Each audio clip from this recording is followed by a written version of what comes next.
Are you looking for a video on how to estimate square roots of whole numbers? Then this video is right for you. So, without much further ado, let's begin.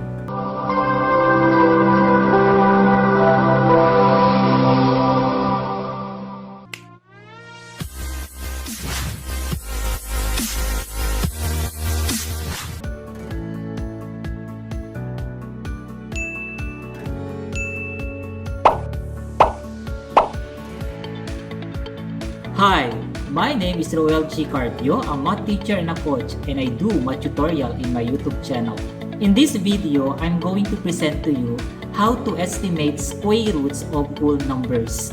So how do we estimate square roots of whole numbers? To estimate the square root of a whole number that is not a perfect square, we can follow the given steps. First, identify the lower and upper perfect squares closest to the given number. Second, take the square root of the lower perfect square to form the whole number part of the estimated square root of the given number. Third, the approximate fractional or decimal part of the estimated square root of the given number is the ratio of given number minus lower perfect square over upper perfect square minus lower perfect square. So let us have examples. We have here number 1. Estimate the square root of 31 to the nearest hundredth. So the first step is for us to identify the lower perfect square and the upper perfect square closest to the given number, which is 31.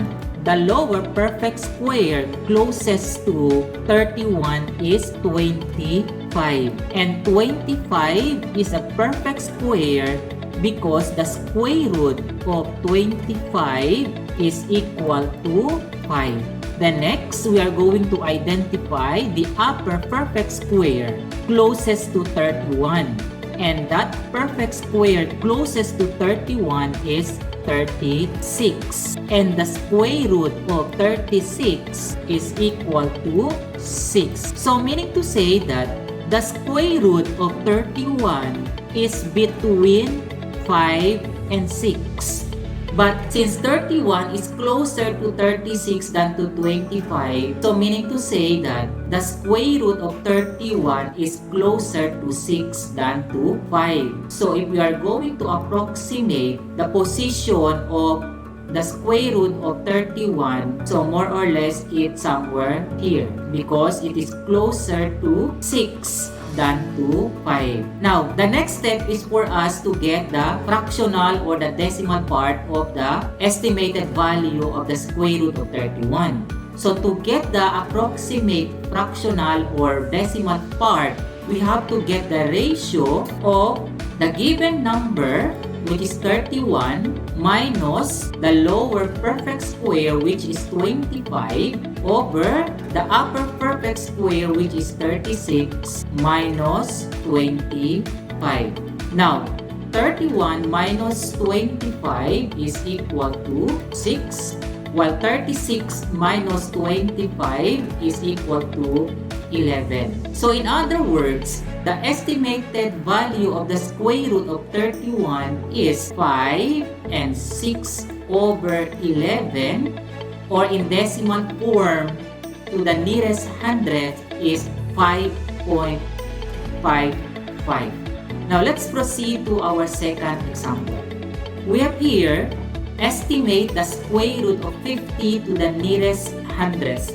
So the first step is for us to identify the lower perfect square. And the lower perfect square closest to 50 is 49. And the square root of 49 is equal to 7. While the upper perfect square closest to 50 is 64. And the square root of 64 is equal to 8. So meaning to say that the value of the square root of 50 is between 7 and 8. Now, since 50 is closer to 49 than to 64, so meaning to say that the square root of 50 is closer to 7. So more or less, the square root of 50 is found somewhere in this area. Now, so the next step is for us to get the ratio of the number which is 50 minus the lower perfect square which is 49 over the upper perfect square which is 64 minus the lower perfect square which is 49. So 50 minus 49 is 1 and 64 minus 49 is 15. So in other words, the square root of 50 is 7 and 1 over 15, or in decimal form that is equivalent to 7.07. So let's have sample number 3. Estimate the square root of 79 to the nearest hundredths. So first is for us to identify the lower perfect square closest to 79. So the lower perfect square closest to 79 is 64. And the square root of 64 is equal to 8. While the upper perfect square closest to 79 is 81. And the square root of 81 is equal to 9. Now, in other words, the square root of 79 is found between 8 and 9. Since 79 is closer to 81, so therefore the square root of 79 is closer to 9 than to 8. So more or less, the square root of 79 can be found in this area.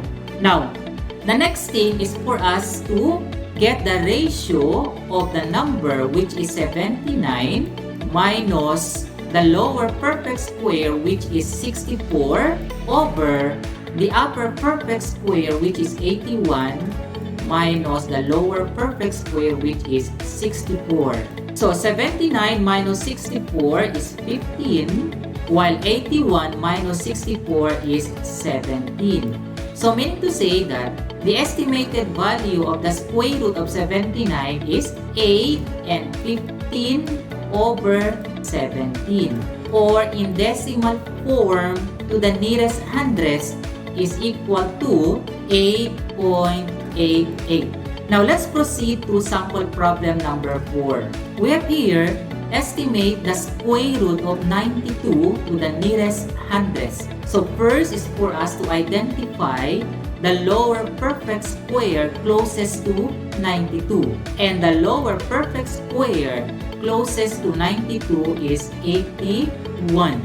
And the square root of 81 is equal to 9. While the upper perfect square closest to 92 is 100. And the square root of 100 is equal to 10. Now, meaning to say that the estimated value of the square root of 92 is between 9 and 10. Since 92 is closer to 100, so meaning to say that the estimated value of the square root of 92 is closer to 10. So it can be found somewhere in this area.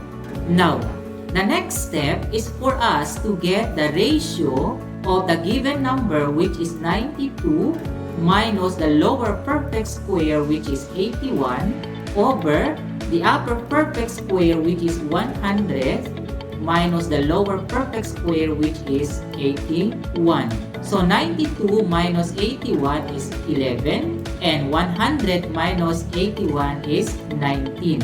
So in other words, the estimated value of the square root of 92 is 9 and 11 over 19, or that is equivalent to decimal form to the nearest hundredths 9.58. So there you have it, how to estimate the square root of whole number. I hope that you have learned and enjoyed watching this video. See you again in my next video. Thank you.